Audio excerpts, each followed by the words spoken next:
Ballots will be mailed out on Monday to Colorado voters, and one of the measures voters will consider is whether the state should provide healthy school lunches to all students for free. It will be funded by limiting state income tax deductions for people who make over $300,000 a year. Natalia Avila is a local parent who grew up buying reduced lunches. There was a lot of shame around it, or I guess stereotypical things, and I now have a daughter, and she is also on reduced lunch when we can qualify for it. Avila said many days after school she wouldn't eat. I just didn't want to worry my parents, so I would just go straight to bed and not eat.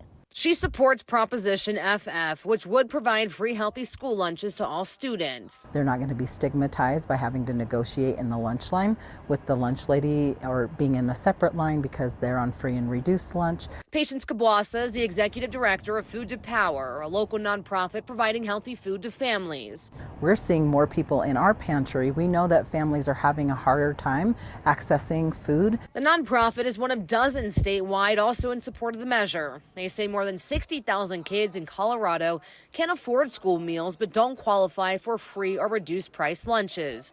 I know a lot of people, which is actually heartbreaking, who purposefully don't get lunch because they don't want their parents to pay for something they can't afford.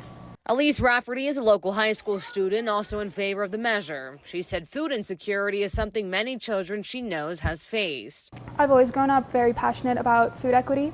My mom and I started working in food equity nonprofits when I was about 13. For students like Rafferty and for parents like Avila, they know hunger is a barrier to learning. And they say if the measure passes, there wouldn't be a barrier anymore. My kid's going to school hungry, and then what if she can't concentrate in school? What if and that could be your kid? Those opposing the measure say the public shouldn't carry the cost of free meals for all students. Reporting in studio, I'm Masha Portillo, News 5.